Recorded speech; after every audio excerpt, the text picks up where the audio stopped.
A new quarter has started and you know what that means. A new Kendra's Card Challenge is in town and it's already number 14. The KCC design team will introduce you today to all the 15 sketches and I have the honor of presenting you number 1 and number 2. My name is Julia, I'm an enthusiastic card maker and paper crafter from Austria. Welcome to my channel, Julie's Kreativschatzkiste. Also, this is a giveaway hop where you can win a prize. So stay tuned. So here they are, all the 15 new sketches from Kendra's Card Challenge number 14. The challenge will run from April to June 2024. If you participate in the challenge and submit a photo of all your 15 cards, you can win great prizes from the awesome sponsors of the card challenge. I will give you more details later on in the video. So first here you see the free PDF which Kendra provides every quarter and which you can download for free. You will find the link how to download this PDF in my description box. The PDF includes a cutting guide for the 6 sheets of 6x6 inch patterned paper, out of which you can make 15 cards. Of course, the measurements for the cards are also included. As I said, today we're making sketch number 1 and sketch number 2. Both of these sketches are made out of paper A, which you see here in the cutting guide. So actually we just need a patterned paper piece with the measurements of 5.5 inch by 4.5 inch. And this piece of paper we're going to design together now. As a starting point, I chose this paper pad from super sponsor Polkadoodles, which is called Spring Harmony. The paper pad includes really nice background papers, and I chose this pink one with white dots. Unfortunately, you cannot see the white dots very well in the video. In addition to the patterned paper, we also need some matching colored paper for matting layers. The second main component for our card today is this stamp set from Colorado Craft Company, which is called Whimsy World Hearts Mini. I love these 2 hearts, which are really nicely illustrated and can be used in many cards. My plan is now to cover the entire sheet with these hearts and heat embossing in a matching color. And only afterwards I will cut the paper down into the pieces I need according to the cutting guide. As I do not have an embossing powder in the same color as the matting layer I chose, I just take a normal ink and use clear embossing powder instead. I always stamp the 2 hearts at the same time, then cover them in the embossing powder and heat them. And only after that I stamp the next 2 hearts. In order to avoid a warping of the paper, I distribute the heat evenly and also heat the hearts from the back side. When I put my sheet back into my stamping aid, I didn't clean my stamps and I know that. So I just put a clear sheet of packaging on my patterned paper and only then I position my stamps so I avoid smudges on my patterned paper. So while I'm stamping all these hearts on my paper, I can tell you more about Kendra's Card Challenge.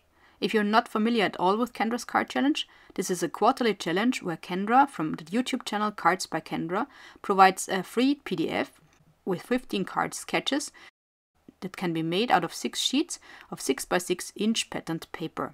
You can participate in the challenge by submitting a photo of all your 15 cards to the Kendra's Card Challenge Facebook group, which is linked in my description box. Each quarter there is 1 prize drawing, so you have 3 chances per quarter, 1 per each month, to win a prize.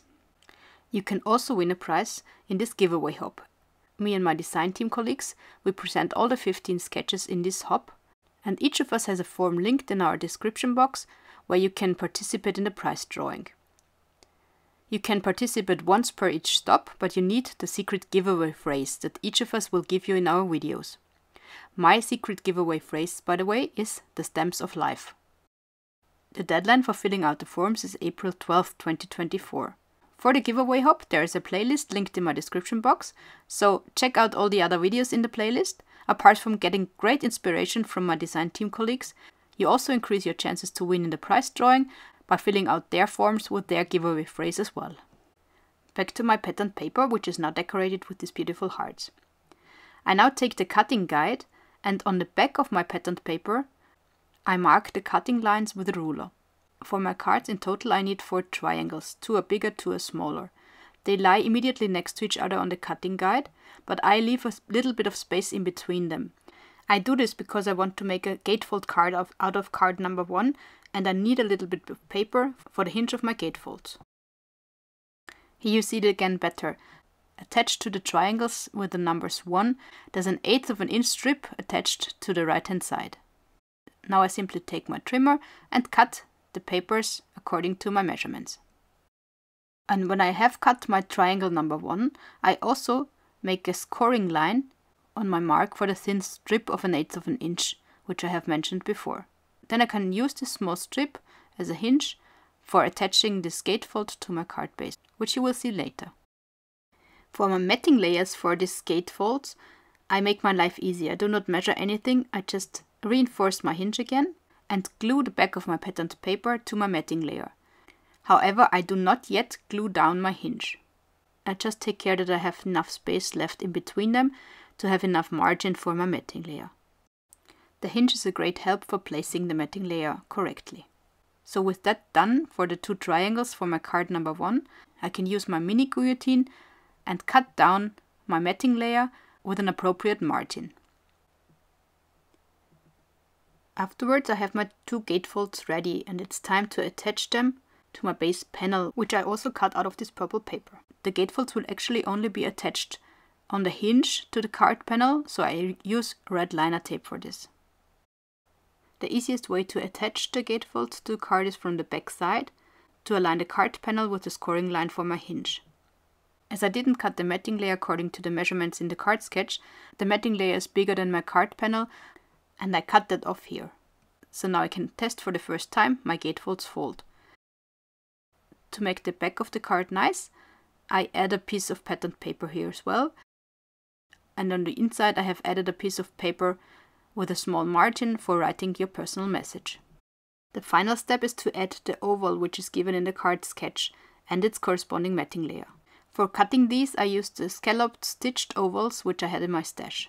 This oval will also act as closure for my gatefold card. I have added a sentiment of Herzlichen Glückwunsch, which means congratulations in German, which I stamped and heat embossed in the same way as I did the hearts before. And as you can see, I attached the oval just to one side of my gatefold in order to be able to open and close the card.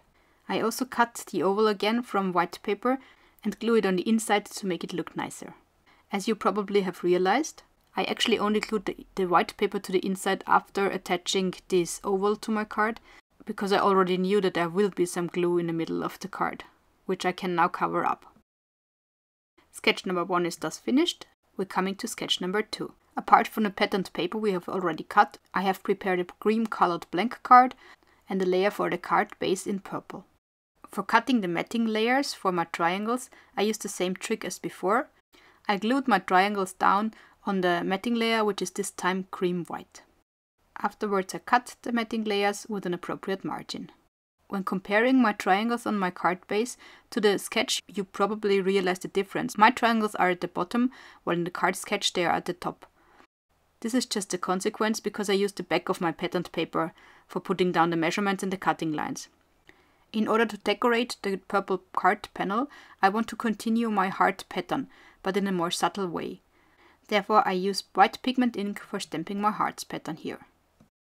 The rest is easy, attaching the triangles as well as my sentiments, which is again a Herzlichen Glückwunsch, congratulations, to my card base.